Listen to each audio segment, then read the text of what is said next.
찾아오신 주님을 만납시다. 우리 주님이 오실 때에 여러 모습으로 찾아오시는데요, 꿈으로 환상으로 오는 경우는 옛날에 그런 게 있고 특별할 때 그러합니다만, 하나님은 말씀으로 우리를 찾아오셔서 우리 마음을 만져주시고 치료하시고 은혜와 축복을 내려주십니다. 오늘 주시는 말씀으로 함께 나눌 제목은 내 눈을 들어 동서남북을 바라보라 하는 제목이 되겠습니다. 1850년도에 나다니엘 호손이라고 하는 사람이 지은 아주 감동 깊은 소설이 있습니다. 이 책이 교과서에 소개되기도 한 적이 있습니다. 그 내용을 잠깐 소개하면 이렇습니다. 이 소설의 주인공은 어니스트입니다. 어니스트는 어릴 적에 어머니로부터 마을 뒤에 있는 큰 바위 얼굴에 대한 이야기를 들었습니다. 아메리카 인디안들이 장차 이 동네에서 아주 어린 아이가 태어날 것인데, 저 아이가 자라면서 저 큰 바위 얼굴과 같이 굉장히 훌륭한 사람이 태어나게 될 것이다. 지금도 그들은 큰 바위 얼굴을 닮은 사람을 기다리고 있단다 하는 이야기를 들었습니다. 그때부터 어니스트는 날마다 큰 바위 얼굴을 쳐다봅니다. 저 바위 얼굴을 닮은 그런 장엄하고 훌륭한 인격을 가진 사람이 언제나 올까를 늘 사모하며 기다렸습니다. 그 후에 이 지역의 출신의 한 부자가 등장했습니다만 그는 매우 탐욕스러웠습니다. 어니스트는 실망합니다. 그 뒤에 전쟁터에 나서 매우 큰 공을 씌웠던 장군이 등장했습니다만 그의 얼굴에는 용맹이 넘쳤으나 선량한 자비심과 깊은 배려는 찾아볼 수가 없었습니다. 그 뒤에 훌륭한 정치가가 태어났지만 그는 말은 대단히 달변가요 말은 잘하였지만 그의 모습은 이 큰 바위 얼굴과는 전혀 닮지 않았습니다. 세월이 지나면서 어니스트의 머리에는 하얀 서리가 내렸고 그의 모든 삶을 통하여 아름다운 여러 가지 지혜와 현명함이 풍겨났고 사람들은 그 어니스트를 존경하기 시작했습니다. 어느 날 어니스트가 사람들 앞에서 자기의 생각을 이야기하고 있을 때에 어니스트에 대한 소문을 들었던 한 시인이 찾아왔습니다. 석양이 지는데 하얗게 내린 그 벽발 사이에 비춰진 아름답고 장엄한 모습들을 바라보면서 시인은 이렇게 소리를 칩니다. 여러분, 저 어니스트 씨야말로 큰 바위 얼굴을 닮은 사람입니다. 그 말을 듣고 사람들이 쳐다보니까 과연 그 어니스트의 모습이 큰 바위 얼굴과 매우 닮았더라. 그런 소설입니다.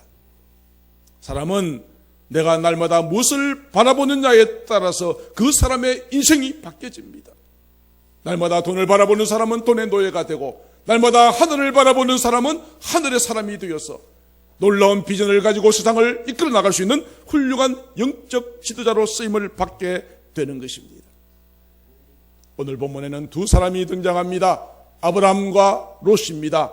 같은 시대에 살았고 저들은 혈육이었지만 두 사람이 바라본 시각은 전혀 달랐습니다. 아브라함의 나이가 75세가 되었을 때에 하나님께서 아브라함을 불러내셨습니다. 아브라함아, 너는 고향과 친척과 아버지의 집을 떠나서 내가 너에게 지시할 땅으로 가라고 하는 말씀을 주셨습니다. 아브라함은 그 말씀에 순종합니다. 창세기 12장 5절에 보니까 집을 나올 때에 데리고 나온 또 한 사람이 있었습니다. 아브라함에게는 자식이 없었기에 조카 롯을 데리고 나왔습니다. 조카 롯과 아브라함의 모든 가족들이 마침내 가나안 땅에 이르렀을 때에 문제가 생겼습니다. 아브라함도 롯도 많은 재산을 가진 터라 좁은 땅 안에 아브라함과 롯 두 가정이 함께 있다 보니까 그들의 종들이 자기가 키우고 는 양과 소들의 어떤 풀과 물 때문에 종들끼리 싸우는 싸움이 일어났던 것입니다. 그러자 아브라함이 조카에게 말합니다. 자, 이 동네는 여러 사람들이 살고 있는데 우리 혈육들끼리 싸우는 모습들이 보기 좋지 않구나. 자, 이제는 떠나가야 될 때가 되었나 보다. 이제 너는 나를 떠나가라. 만약에 네가 좌하면 나는 우하겠고 네가 우한다면 나는 좌하리라. 그렇게 이야기하였습니다.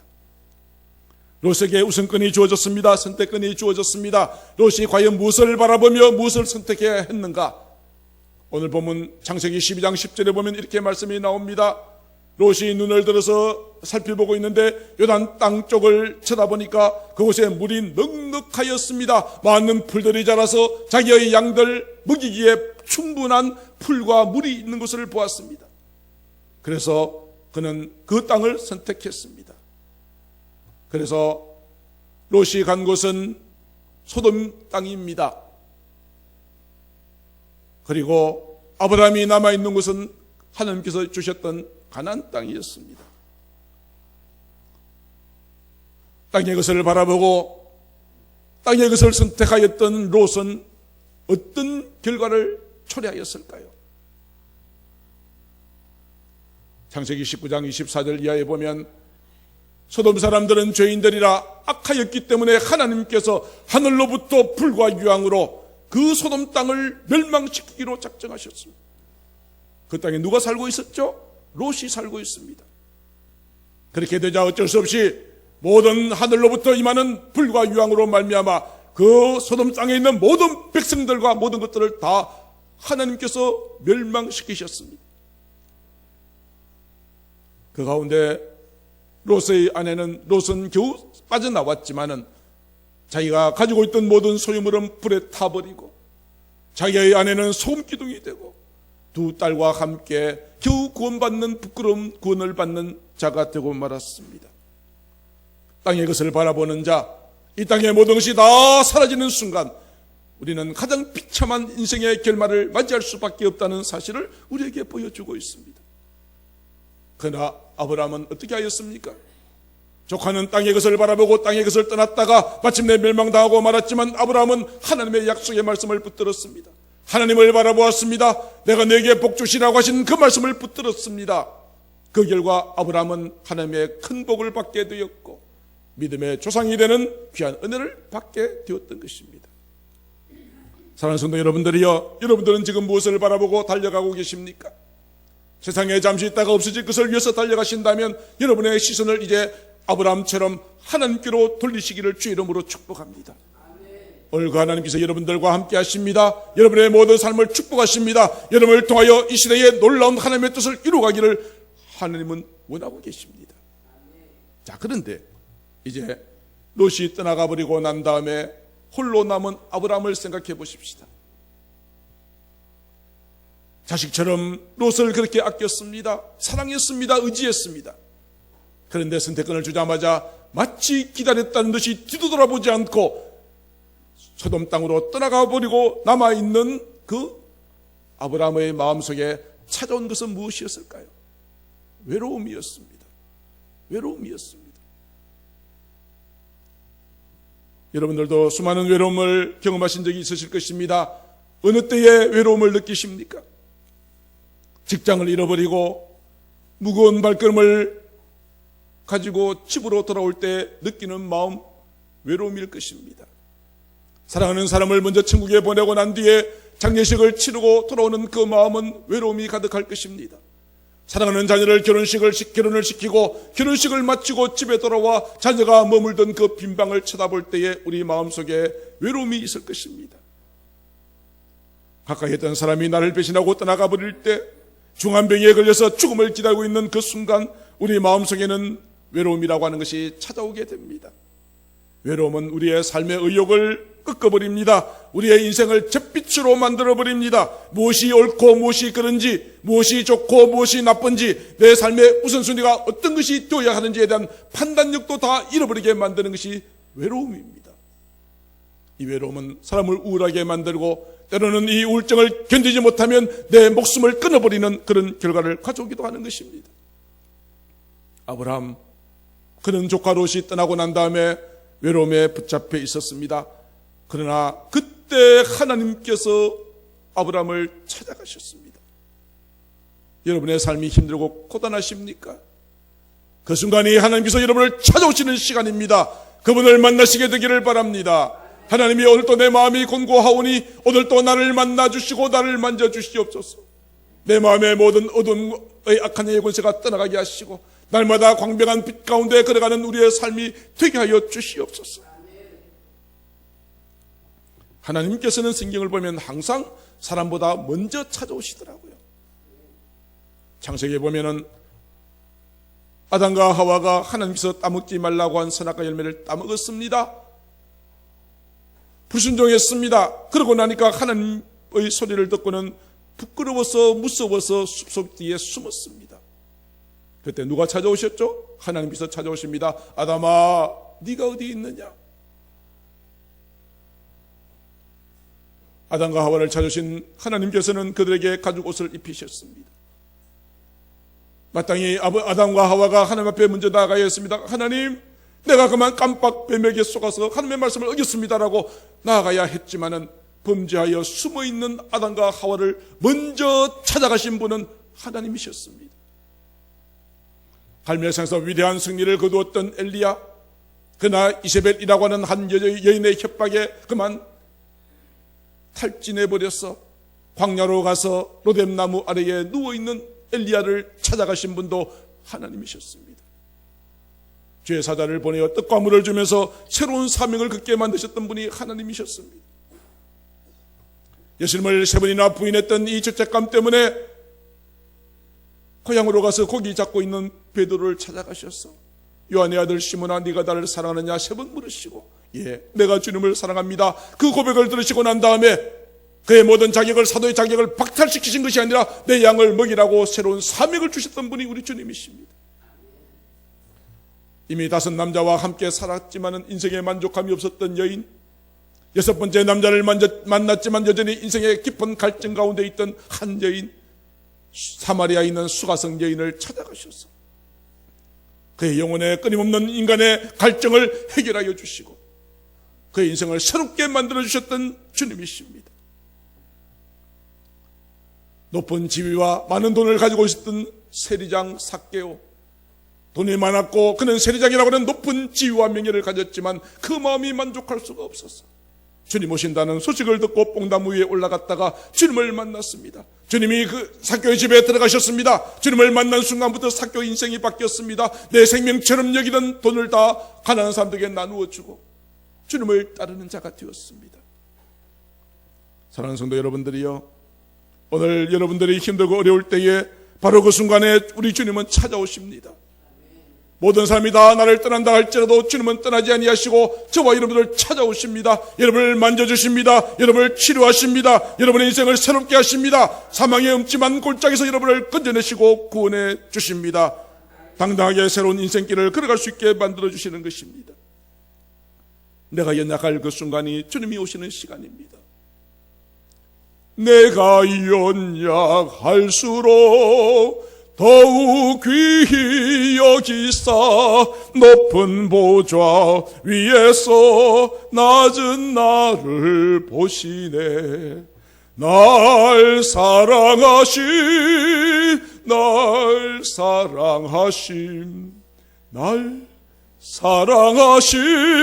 성경에 써있네. 내가 연약할수록 우리 주님은 나를 더 귀히 여기시고 높은 보좌 위에서는 낮은 나를 쳐다보시고 주님의 능력의 손으로 붙잡아 주시는 바로 그분, 내가 연약할 때에, 외로울 때, 고통 가운데 있을 때 나를 찾아오시는 주님이신 줄로 믿습니다. 그 하나님 어떤 하나님이십니까? 전능하사 천지를 만드신 하나님이십니다. 전능하사 천지를 만드신 우리 좋으신 아버지 하나님이십니다. 우리는 그분의 사랑받는 자녀입니다. 그러므로 우리는 정말 주님 앞에 우리의 간절한 기도 제목을 아뢰어 드리면 주님께서 응답하여 주십니다. 날마다 좋은 것으로 채워주십니다. 오늘 우리 그 좋으신 하나님을 좋으신 하나님을 함께 찬양하도록 하겠습니다. 진정한 마음으로 오늘도 나를 찾아오시는 그 좋으신 하나님을 찬양합니다. 함께 찬양하겠습니다.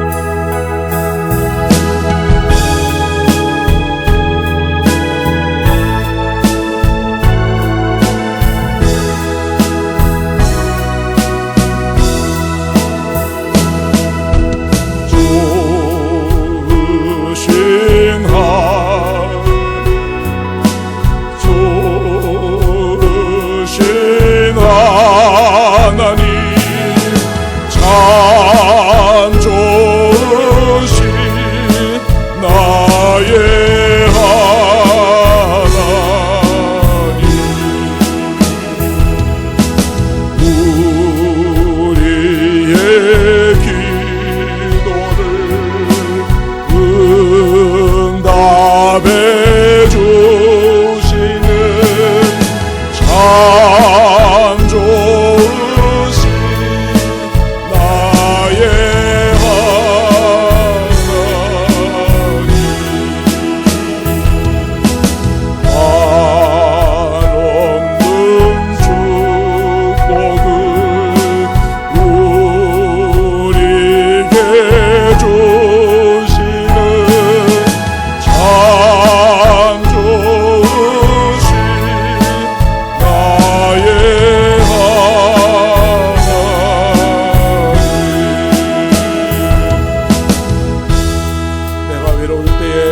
내가 연약할 때에 나를 찾아오시는, 내가 부족할 때마다 손을 내밀면 거절하지 아니하시는 바로 그 좋으신 하나님, 오늘 여러분의 상한 마음을 만져주십니다.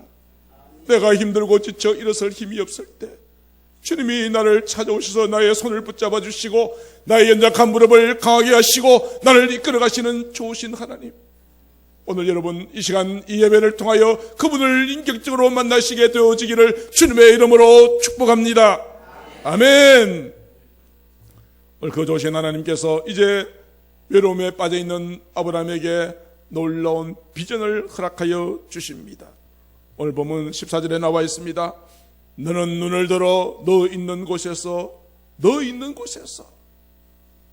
척박한 땅, 외로운 바로 그 자리에서 눈앞에 보이는 현실만 바라보지 말고 북쪽과 남쪽과 동쪽과 서쪽을 바라보라고 하십니다. 사람의 눈에 보이는 것은 외로움의 자리요 척박한 땅일 수밖에 없지만 눈에 보이는 현실이 전부가 아니라 이 말입니다. 눈앞에 보이는 것이 전부가 아니라 이 말입니다. 그 뒤에 너를 향한 하나님의 놀라운 비전과 계획이 있으니 그것을 바라보라고 주님께서 말씀해 주고 계십니다. 여러분들이 살아가시면서 힘들고 어려운 때가 언제입니까? 어쩌면 지금 내가 당하는 고난이 가장 큰 힘든 시간일 것입니다. 그러나 그것보다 더 힘들게 만드는 것은 무엇입니까? 이 고난이 언제 끝날지 모른다는 것 아닙니까?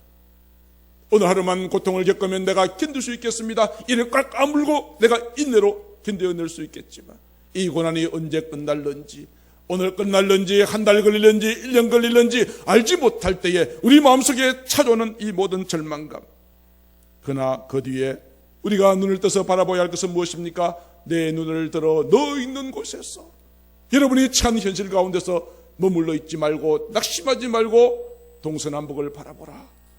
동서남북을 바라보라. 지금 여러분은 무엇을 보고 계십니까? 뉴스를 틀면은 늘 보이는 대한민국의 어두운 위기 상황, 내 삶 가운데 몰려오는 풍랑, 내 인생의 가시와 같은 바로 그 사람, 아니면 나 자신은 쓸모없는 인생이라고 생각하는 낮은 자존감, 그것만 쳐다보시고 염려하고 무서워하지 마시기를 바랍니다. 예수님께서 우리에게 주시는 수많은 약속들이 있습니다. 어찌하여 무서워하느냐? 믿음이 적은 자여, 내 믿음대로 될지어다. 할 수 있거든이 무슨 말이냐? 믿는 자에게는 능히 하지 못할 일이 없느니라.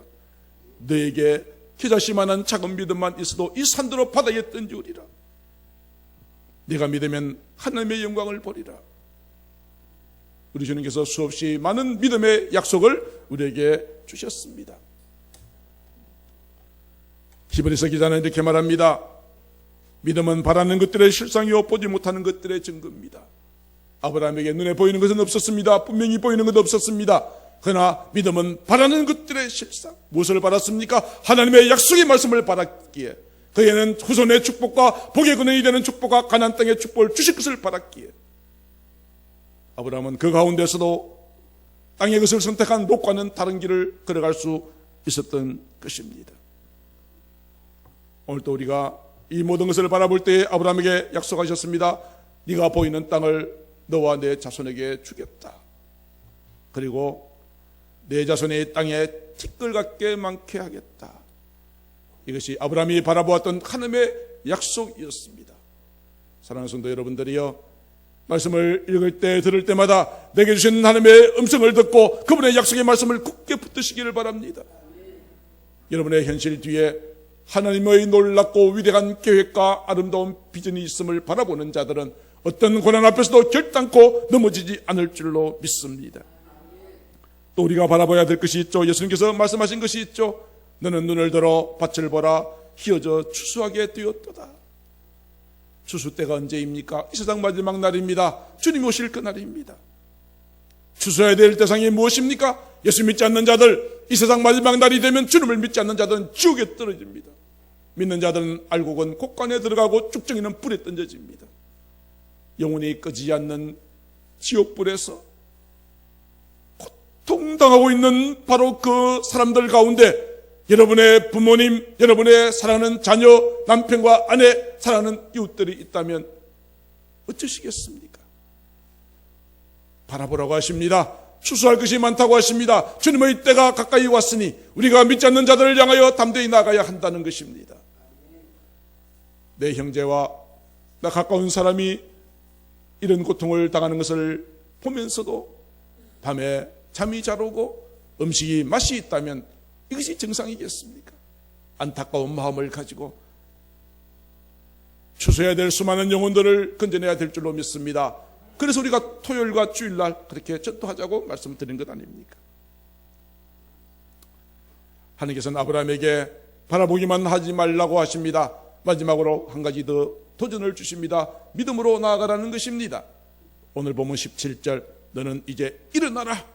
바라보고 주저앉지 말고 일어나라. 외롭다고 포기하지 말고 일어나라. 일어나서 그 땅을 종과 행으로 두루 다녀보라. 네 발로 밟는 것을 내가 네게 주겠다고 말씀하셨습니다.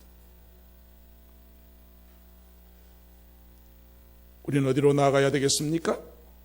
어디를 다녀야 되겠습니까? 우리는 기도하는 자리에 나와야 합니다. 예배하는 자리에 나와야 합니다. 섬김의 자리에 나와야 합니다. 기도의 자리에 나오는 여러분의 발걸음 끝에, 발걸음 위에 하나님께서 함께 하십니다. 어둠의 약한 영의 권세가 떠나가게 될 것입니다. 우리는 반드시 승리하게 될 줄로 믿습니다. 예수님께서 하셨던 마지막 명령이 이런 것이 있잖아요. 마태복음 28장 19절로 20절. 그러므로 너희는 가라, 가라, 가라 말씀하십니다. 우리가 거둬야 할 추수가 있고 알고 있기 때문에 거둬야 될 밭에 이미 휘어져 추수할 때가 되었으니 가라고 하십니다. 가서 무엇을 하라고요? 모든 민족을 제자로 삼으라. 아버지와 아들과 성령의 이름으로 세례를 베풀라. 내가 너에게 분부한 모든 것을 가르쳐 지키게 하라. 이렇게 말씀하신 주님은 우리만 보내지 않으셨어요. 우리만 보내지 않으셨다고요. 가라 해놓고 내몰라라 방관하지 않으셨어요. 20절 말씀 같이 읽어보겠습니다. 시작. 볼지어다 내가 세상 끝날까지 너희와 항상 함께 있으리라 하시니라. 언제까지요? 세상 끝날까지 항상. 누구와요? 우리와. 어떤 우리입니까? 말씀에 순종하여 나아가는 자. 하나님의 놀라운 비전을 바라보기만 하는 것이 아니라 내가 정복해야 될 이 지역, 내가 전해야 될 그 성도를 향해서, 그 자리를 향해서 내가 나아가는 우리의 발걸음 위에 우리 주님께서 함께 하시겠다고 말씀하셨습니다. 오늘 주님은 우리와 함께 하십니다. 우리를 떠나지 아니하십니다. 기자들이 가장 자랑스럽게 생각하는 상이 있습니다. 퓰리처라고 하는 상입니다. 퓰리처 상을 받았던 한 기자가 한국 전쟁 때에 취재를 해 나갔습니다. 전쟁터에 나가서 취재를 합니다. 격렬하게 포탄이 날아드는 상황 가운데서 두려움에 떨고 있는 한 흑인 병사를 만났습니다. 흑인 병사에게 질문합니다. 지금 당신에게 가장 필요한 것은 무엇입니까? 그때 이 흑인 병사는 이렇게 대답했습니다. Give me tomorrow. 나에게 내일을 주세요. 무슨 말이죠? 죽은 자는 내일이 없지 않습니까? 내게 확실하게 내일이라는 것이 보장되어진다면 내가 지금 어떤 상황 가운데 포탄이 날아드는 빗발처럼 퍼붓는 상황 가운데서도 나는 두려워하지 않겠다는 이야기입니다. 여러분들 가운데 내일 아침에 눈을 떠서 새로운 하루를 맞이할 수 있을 것이라고 여러분들이 생각하지만 그것을 확실하게 보장받은 사람은 없습니다. 어쩌면 오늘이 여러분의 인생의 마지막 날이 될 수도 있다는 사실입니다. 그러므로 오늘 내가 살아있음이 축복이요 기적입니다. 오늘 오후에 말씀을 드릴 이 교회 오빠 이관이 이 집사님의 고백 속에 그것이 있습니다. 대장암 4기 24번의 항암 치료를 받고 이제는 극심한 고통 속에서 했던 말 가운데 그런 것이 있어요. 사람들은 내가 이 병이 기적처럼 고침받아야만 기적이라고 말하겠지만 이런 고통 가운데서도 내가 하나님을 바라보고 믿음으로 승리할 수 있다는 이 자체가, 내가 살아있다는 이 자체가 나에게는 가장 큰 축복이요 기회라고, 기적이라고 고백합니다. 평범한 삶 가운데 내게 주시는 은혜가 참으로 많습니다. 사랑하는 성도 여러분, 우리의 매일매일의 삶이 절망과 좌절과 외로움 가운데 있다 할지라도 그 너머에 있는 하나님의 놀라운 승리를 바라볼 수 있게 되기를 바랍니다. 지금 대한민국은 총체적인 위기를 맞이하고 있습니다. 미래 또한 대단히 불투명합니다. 그러나 우리는 하나님께서 보여주신 비전을 볼 수 있어야 합니다. 우리는 미래가 불투명하여 걱정하고 있는 사람들을 향하여 이렇게 외칠 수 있어야 합니다. 대한민국 국민들이여 안심하십시오. 우리가 나라와 민족을 위하여 기도의 무릎으로 주께 나아가고 있습니다. 내가 믿는 하나님이 대한민국을 지켜주실 것입니다. 북한 김정은 때문에 걱정하지 마십시오. 하나님께서 지켜주실 것입니다. 우리는 그렇게 선포할 수 있는 자가 되어야 되지 않겠습니까? 그런데 요사의 교회가 믿는 자들조차도 하나 되지 못한 것이 안타깝습니다. 단일 기도에 함께 모이자 그래도 나와서 전혀 상관없는 것처럼 그렇게 하는 모습들이 안타깝다고요. 소돔 땅에 10명의 의인이 없어서 망했습니다. 남유다는 예루살렘에 의인 한 사람이 없어서 망했습니다. 오늘 이 시대에 바알에게 무릎 꿇지 아니한 7,000명의 용사와 같이 나라와 민족을 가슴에 품고 지금은 비록 어렵지만 하나님께서 주실 놀라운 비전을 아브라함처럼 동서남북을 바라보면서 믿음으로 승리해 나아가게 될 때에 하나님께서 저와 여러분들을 붙들어 주실 것입니다. 이 시간 나를 향한 하나님의 꿈과 비전이 있음을 믿음으로 볼 수 있게 되기를 바랍니다. 이 모든 문제의 진정한 해결자는 누구이십니까? 오직 예수 그리스도이십니다. 예수님의 이름 앞에 마귀는 놀라서 도망갑니다. 악한 영의 권세가 한 길로 왔다가 7길로 떠나게 될 줄로 믿습니다. 주님이 함께 하시는 거룩한 주의 몸된 교회 음부의 권세가 결단코 이기지 못할 것입니다. 여러분이 매일매일 생활하는 삶의 현장, 사업장, 직장, 학교, 가정, 그것은 치열한 영적 전쟁터입니다. 아브라함은 가는 곳마다 무엇을 했습니까? 오늘 본문 18절, 이에 아브라함이 장막을 옮겨 헤브론에 있는 마므레 상수리 숲에 이르러 거주하며 거기서 여호와를 위하여 단을 쌓았더라. 아브라함은 가는 곳마다 제단을 쌓고 하나님과 동행했습니다. 여러분의 모든 삶의 현장, 내일부터 또다시 여러분의 삶의 현장 속에 들어가게 될 때에 수많은 사람을 만나고 수많은 사건을 대할 때 여러분의 삶이 예배가 되고 여러분의 삶이 예배가 되고 여러분의 인생의 주제곡이 찬송가가 되고 하늘문을 여는 놀라운 기도의 열쇠를 가지고 날마다 승리하시는 우리 모든 성도님들 다 되어주시기를 주님의 이름으로 축복합니다. 기도하겠습니다.